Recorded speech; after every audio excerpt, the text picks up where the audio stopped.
What's going on, guys? This is the MMA Complex. My name is Josh. And I'm James. We're back, brand new episode. We did we do one last week? Yeah. I remember. Yeah, we did. Yeah, we did. Friday, March 26th. Drinking some old Rasputin here, man. Delicious stout. Yeah, I'm gonna try to power through this one. Yeah. Yeah. I've been a little under the weather, let's say. Yeah. Just No corona, so don't worry, guys. yeah, no corona. Speaking of which, I'm getting my second shot Monday. So I'll be and the first one went okay for you, right? Like no side effects, no. Yeah, I had a fever up to 100. Jesus Christ! Yeah, that's all right. That's all right. Never mind. Yeah, I had like pretty bad cold chill, and they say that the second one's worse. So Yeah, Tuesday, I probably feel like shit. that's horrible. Hopefully not. We just got done watching the press conference for Jake Paul and Ben Askren. Mhm. I'll just forward through all the way to the good stuff. But what'd you think? Thoughts? I thought Ben Askren was a star in that press conference. I think Jake Paul was kind of trying way too hard to be the heel Yeah, and to be like to making it seem more than it really is. yeah, It's pretty much an expedition in my mind, yeah, and he's making it seem like it's a legit fight. And he brought a good point.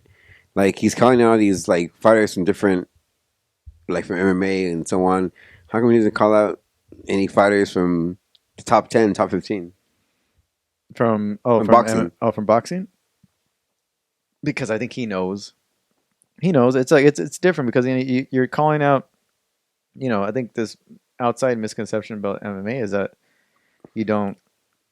These guys aren't like, oh, they're not the best boxers or whatever, but they're specialists. They're specialists in almost everything. They could probably hang with some of these guys, but they're not specialists, but they can hang and they learn and they have to adapt and be well rounded. So they have to have some boxing skills, or at least be able to avoid a boxer's attack, a kickboxer's attack, a karate guy's attack. They just have to be able to implement their game. Like Ben Askren, that's what he did his whole career. He never really had to use his hands. He's not known for his boxing skills because he was more as maybe his defensive and boxing skills, his head movement, and just to get in and time guys in order to use wrestling. And uses wrestling, which is his specialty. That's his specialty. So it makes sense for Paul to call him out. But I think I would say why Jake Paul's not calling out boxers is because he knows that he's not that great at boxing and he's still kind of learning, and so he's going to try to call out legitimate athletes that have a name and that have somewhat closer level of boxing to his. So that's why he's calling out MMA guys that specialize in ground fighting. Yeah. And so, and I think, and let's make it clear. I think boxing is a sport of punching and not of fighting. I think it's one aspect of fighting, but fighting for me is using everything. And it makes sense. Like these guys are specialists. Like if you take, the biggest name in MMA, like McGregor or even Khabib, and you put them in a straight up jiu-jitsu match against Gary Tonin or Gordon Ryan or Buchecha or some other, high level jiu-jitsu guy. That's where all he does, and his game is adapted just for competitive jiu-jitsu. Then chances are that Khabib's not going to win. I mean, maybe even by points, he'd probably lose.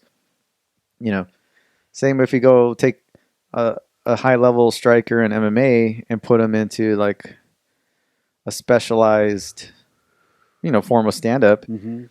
The guys that just do that and only have to do that and built their whole game around it are probably going to excel, which they should. I mean, because they have the experience. Yeah. So it's unique when we get guys in MMA, we get guys that are specialists in something, or that are like Israel Adesanya. There's not too many guys that are like Israel's level of like kickboxing, championship level kickboxing, and transition to MMA and adapt their game to it. A lot of guys that are specialists have a hard time adapting their game. Yeah. you know. So Not just that, but I think it's easy, not easy, but it's kind of unfair that it's always the MMA guys going to the boxing. Like how come? Like I bet Jake Paul would go to MMA and fight Askren no, with the because same rules. they know. He'll get smashed. Yeah, they know because even if it was just a straight up stand up fight, they know things will have to be different because the MMA guy will know how to kick their calves and their legs and their head and throw an elbow and This should be a compromise. This should be you like know what I mean? kickboxing rules. Yeah, like Jake Paul, even in a stand up fight with the MMA fighter in his weight class, whatever weight class he would be, maybe a middleweight, um, would crush him. It wouldn't even be a fair fight. Like Anderson versus Jake Paul. Yeah, or like you give him a top 20 guy, you know what I mean? Like or even like in even the lowest level guy in the UFC in middleweight at the middleweight division that has a maybe a stand up uh focused style will have his way with like a Jake Paul Yeah. because Jake Paul will not know how to adapt to everything that's coming at him. Nope. So he just has to focus on boxing and there's habits and you know footwork and stance and defense and all this stuff that just is only works in boxing. Just like at jiu-jitsu. You take jiu-jitsu and MMA, half of the stuff that they will do in jiu-jitsu, it opens them up for punches in Yeah. MMA. So it's like, Mhm. And then when Masvidal had an appearance, that pissed me off. That just makes me hate him even more. Masvidal is like he's such a I don't know, man. And it sucks. I used to I don't know love what him, to but call it. I can't stand I the guy know, I know. I anymore. loved him too, man. He was Are you still a fan? yeah, I mean, if he just fights, but he's right now he's achieved so much success and then and now he's at the high level that the chances of winning all those fights or looking good is not that great. When you look at the welterweight division. I mean, Yeah. his the people that he has to even attempt to go through are just straight up killers. So I don't know. It doesn't because he's more of obviously a stand up oriented kind of guy. Yeah. But it is what it is. I mean, like Ben Askren went and is working with Freddie Roach, and Jake Paul's working with Masvidal. So it's like, I think the Masvidal thing was maybe just for Publicity? fun. Yeah. Yeah, it was just publicity. They probably sparred a little bit. Oh, so Freddie Roach Yeah. is working with Askren? Yeah, yeah. I think Dana kind of helped set that up. I think made a call, and Freddie agreed to work with Ben Askren. So Wow. I don't Oh, know. before I forget, Yeah, GSP is on the first episode of Winter Soldier. is he? Yeah. Okay, cool. Yeah. Yeah, There's a fight scene and everything. I haven't got a chance to watch that yet, but I heard it's pretty good. Everybody kind of likes it. You're watching the Snyder cut for DC Justice Yeah. League. I'm not done with it yet. I finished that. We won't go into everything, but I enjoyed it. I think you will too by the time you're done with it. Yeah. But I have to get on Winter Soldier. I have to check that out. Yeah. I need to after I'm done watching the Snyder cut, I want to watch the original cut and see. Because they The changed difference. things. Even the ending, big part of the ending, most of the ending they change. Now, did you remember the movie when you watched the Snyder cut? I remember parts of it, but it's hard. It was hard to remember what was original, what was not. Okay. I heard the director's edition or something like that came out afterwards had like 30 minutes more, and a lot of those 30 minutes are in this Snyder cut, but 30 minutes doesn't compare to freaking almost 2 hours additional. So Yeah. yeah. Awesome. But yeah. But back to the whole thing. I mean, who do you think? Just based on your assessment of the press conference, who would you put money on? Or who would you say is taking the fight more seriously? Both equal. I mean, I think Jake Paul is taking it. You think you're taking Ben lightly? Like, Yeah, and not gonna be and, as tough. and I think he's taking it more serious. I think Askren is taking it like how it is, like not a really real fight, quote unquote, but more like an exhibition. Yeah, Fight? but he knows he's got to He knows it's a fight, but I'm saying like I think he's taking it for how it is, for Yeah, what it is. yeah, because And he's gotta bring it. I mean, I think he knows now, especially after this, that you to lose against Jake Jake Paul Paul. would be bad for your reputation. I Yeah, mean, your his reputation already took a hit because he had 3 fights in the UFC, which wiped out his entire basically his yeah, entire career. yeah. Almost like Jose Aldo against McGregor, just like bam, that one night. Especially because You since know? a lot of people have thought that he lost the Robbie Lawler fight. Yeah. So he goes in a lot of people's eyes 0-3 in the UFC. Yeah, So it's already. but I mean, I do like his chances. I like his chances too. I think Jake Paul's looking at it as like I'm gonna try to get this guy out in 2 rounds, and Askren's looking at it like I'm gonna make this guy suffer through 8 rounds. So I think Hmm. those are the two mentalities. I think. Just because like he's an Olympic wrestler, so he has a mentality. Yeah, and he's used to it. He's used to fighting guys. Yeah, he has experience. He's fought the who's who in MMA. Yeah, and he knows he's fought big guys that try to rush him and try to throw blows at him and try to take his head off. Yeah, The only thing is he can't take him down. no, That's going to be the hard part. But he can tie him up. but like he should use the Rocky method. Get him tired, and then attack. Yeah, just cover up, get him tired, attack, cover up, get him tired, attack, hold him, Yeah, drag him to the Try to later box him, rounds, yeah, and then try to make him quit on the stool. Like that'll be a really way to go. yeah. I mean, gun to the head. I pick Askren in this fight. Yeah, I think he's got a good chance. I think it's I mean, the more I think about it, the more of a chance I give him. like Jake Paul is a big, athletic, young kid who's been focused just on boxing, not anything else. Ben Askren's, coming off retirement and surgeries and, just said fuck it and took the fight. So it is a bit of a challenge in that sense that even you can't discredit Jake Paul because too much because the kid He's is active. the kid is active and he's taken Yeah. it seriously in boxing. But you know what? I mean, Askren's absence in fighting can be a good thing. I think if he loses, I think that's people will probably put it on that. yeah, he He can definitely use that as a scapegoat. yeah, he can. Yeah. So I enjoyed it. It looked pretty good. I'll watch it. I'll probably stream it some Oh yeah, facet. definitely gonna stream it. Yeah. I'm rooting for Ben Askren. I hope he, takes Jake Paul into deep waters and makes him suffer Yeah. and proves, he is whether Ben Askren wants to or not, he is representing MMA. Like in the public's eyes, you're representing MMA. Especially since people know you because of MMA. Yeah, like, and then you're fighting Jake Paul, who is like one of the biggest, YouTuber, influencer, Yeah.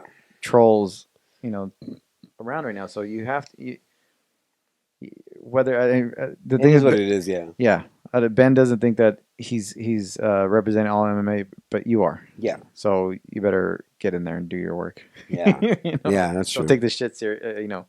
You can't get Nate Robinson KO'd in that fight. Yeah. Don't. That'll be worst case scenario. Yeah. This is a bad. This could be a really bad night or a decent night for MMA. Yeah. Where like it's not gonna be a great night for MMA. No one gives a fuck really. It doesn't matter in the grand scheme of things. But you have Frank Mir on the card against Antonio Tarver, who That's a head scratcher to me. Like I don't know why Frank Mir is still even fighting. Like because he needs he wants some money and he's a I mean, prize. he's a great prize commentator. Fighter. He's an older prize fighter. That's I what don't it know. is.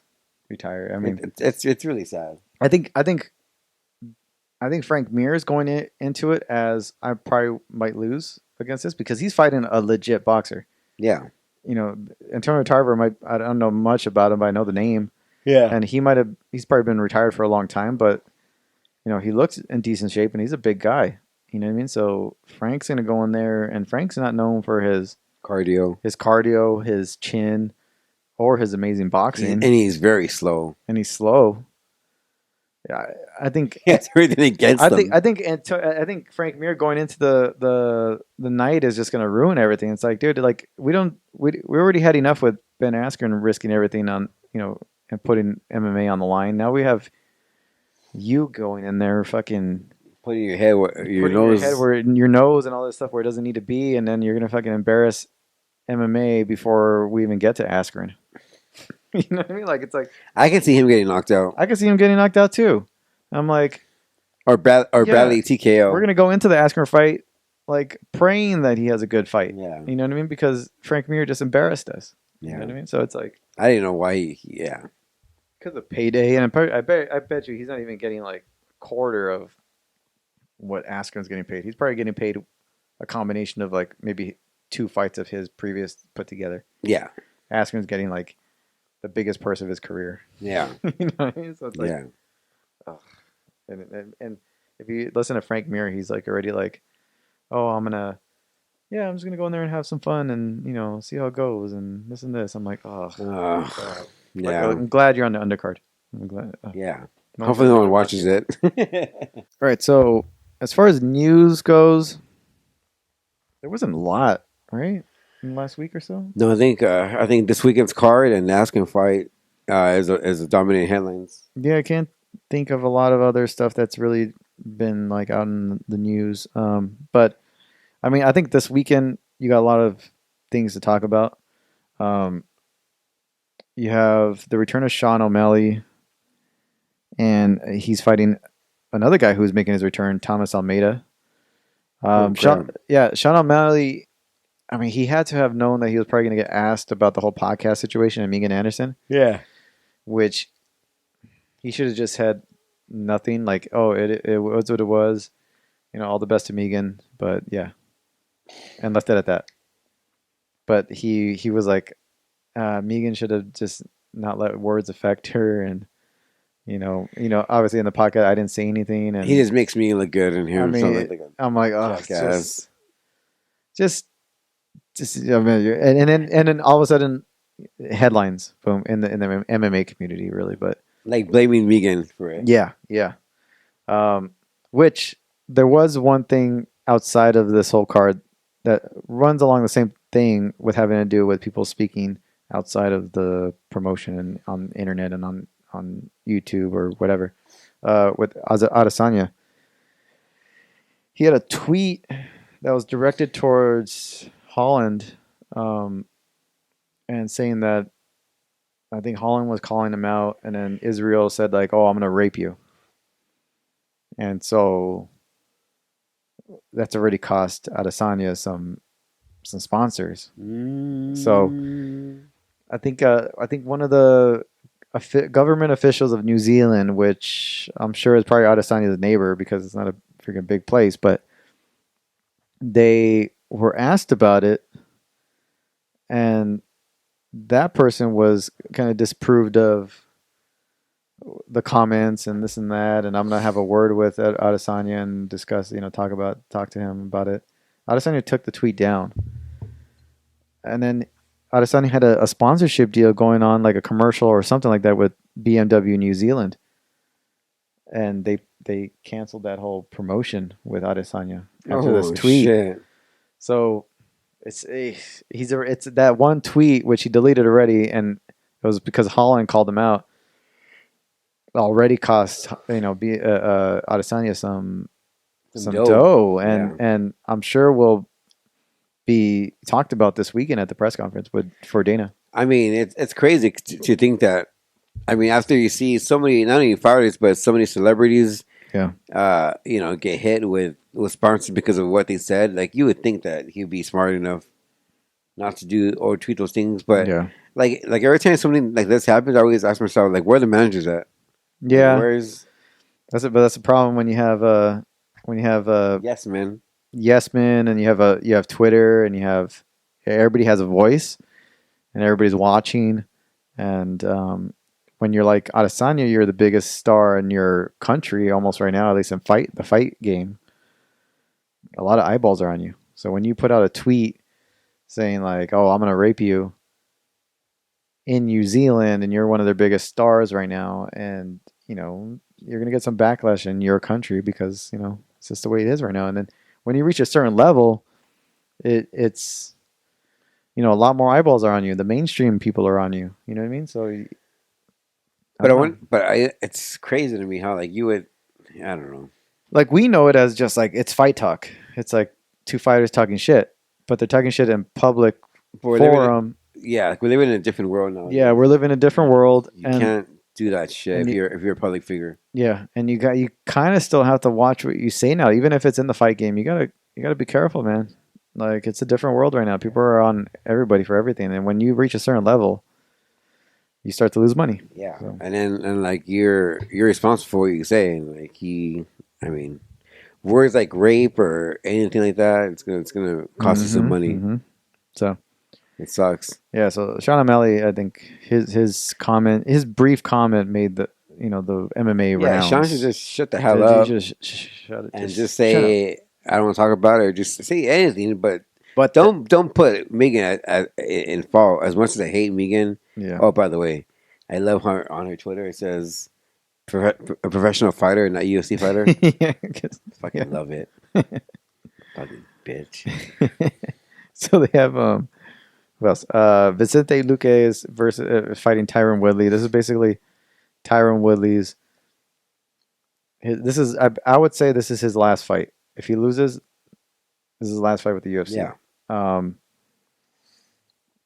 if he wins, I don't even know where he goes from here. But what do you make of this whole situation with Tyron Woodley? Because he basically has his back up against the wall. I think it's like you said, it's win or nothing, and then I think I don't know. It makes me kind of question, what he wants if he wants to continue to be a fighter because he Yeah, has that TMZ gig.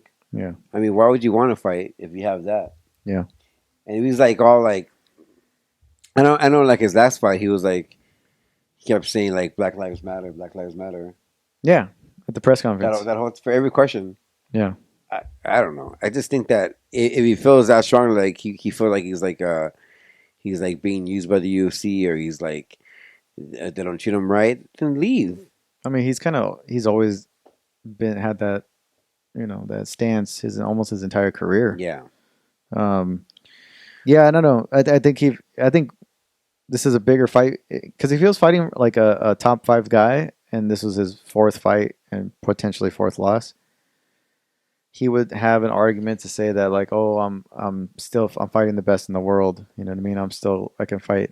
I think he'll still get more fights, but he's fighting Vicente Luque, who's I don't know what he's ranked at, maybe number 9, 10. yeah, but So when you can't beat another guy yeah, in the top lower part of the 10, that gives the UFC all the like all the power. power to say Yeah. you're gone. You know? And Dana White and Tyron Woodley have never seen eye to eye. No. I think Dana, without admitting it, always wished that Tyron would lost the title a long time ago. Mm-hmm. So I think he's just wanting Tyron to just fail to let him go. Yeah. And I think that if he does lose this fight, I think deservingly, I think he should be released from the UFC. Yeah. So and then with Tyron Woodley, it's like, yeah, your back's up against the wall. This is a big fight for him. I think he knows that now. Matchup wise, I think it's a decent matchup for him because Luque is not. He's not like a Burns who's just going to come at him like a tornado, Yeah, and he's not gonna like a Usman who's going to just steamroll or like a Colby Covington and get him in and hold him down and beat him up. And Vicente's a little bit more calculated, so that does give him room to kind of like maybe even have some offense. But I mean, it all depends on what Tyron Woodley shows which up one and, shows and, up? and, and how he comes in mentally because Yeah. I don't know. We'll see what happens with Tyron. I don't know. This is it's a big fight for him. Yeah. And they got back bumped up. against the wall. They got bumped up to the main card or co-main event. So, Yeah. All right, let's get to the title fight right now. Okay, and in the main event for UFC 260, Miocic versus Ngannou. I think The biggest question for this main event is a lot of people are saying going into this fight that Ngannou has evolved, he's grown, he's a better fighter. We know Miocic is a better fighter, and we've seen it. He's proven it. He's the most winningest heavyweight champ of UFC's whole tenure. So, um, is Ngannou better or not? Because I think over his last 4 fights, he's only fought for under 2 minutes. So, do I do we mean, know enough? yeah. I mean, I don't think we do. I think this fight is one guy. Being underdog that people want him to be the champ, and then you got Stipe, who is maybe the most underappreciated champion in UFC history. I think Yeah. this guy has always fought with the chip on his shoulder. I think people not necessarily counted him out, but didn't give him the credit that he deserved and the respect that he deserved. And I think in this fight, it reminds you of the first fight where like people are kind of like kind of picking Francis to come in and be a new champ, and like giving Mm-hmm. kind of overlooking Stipe. Mm-hmm. Um, but I think Stipe is still the better fighter, and honestly, I don't see this fight playing out any different than it did the first time. I think Stipe is a more well-rounded fighter. He has more tools in his toolbox, and I can see this fight maybe ending the same way, or if not, Stipe beating Francis in a more dominant fashion. Yeah. I think right now Francis is a slight favorite. And I think basically it's the same. Stipe is another underdog again because he's a unassuming kind of guy. Just Yeah, his personality is bland. yeah, His fighting style is nothing like it's nothing like spectacular, like mind blowing. He's just he's a smart fighter. calculated fighter, does what he needs to do and gets the And job. he's a more well-rounded fighter. He has more tool in his toolbox. Yeah. I think he's. I mean, he's not like the most exciting fighter, but he's more well-rounded than Francis is. And I think this fight will probably end the same way it did the first time, if not Yeah. better. Yeah, I think same. I think Francis, he could win at any moment. He's got that power. I wouldn't be surprised if he wins. Just because he doesn't need to show us that he can go 5 rounds Yeah. because he's got the power, obviously, to end it in the first 30 seconds. So it doesn't matter it may not even matter if he's developed his overall game, cardio, any of that stuff, because he could just land one punch on Stipe and there you go. Lights out. Lights out, new champ. So I think it most likely will play out like the first one. I don't think anything's going to be different. I don't think No. Francis is going to go and, display this whole new improved game and be this ground guy and beat him up and just all around threat. I think he's still the same guy. Yeah. So maybe with a little better cardio and experience and confidence. Mainly, I think it's just confidence. I don't even think it's experience. Confidence. Yeah. You know? Because the first time around, I mean, it killed Francis' confidence. Yeah. Do you remember that fight against Derek Lewis? Yeah. Yeah. So he gets beat down by Stipe and then goes fights Derek Lewis in a snoozer. No one's afraid of throwing it. Everybody's afraid to throw something. Yeah. And especially Francis. And then he goes on like a 4-fight win streak. And Here we are. here we are. So whether he improved or not, I don't know. It may not matter. So we'll see. Yeah. All right, that's our show. Thank you guys for watching, listening. We'll be back next week. Brand new episode, MMA Complex at everywhere you can find us, basically on social media, Twitter, Instagram, Facebook, and iTunes. Yeah. Rate us 5 stars. Do this on iTunes. It helps the show get noticed. And big fight. Josh and I will recap next week. Until then, enjoy the rest of your week and enjoy the fights.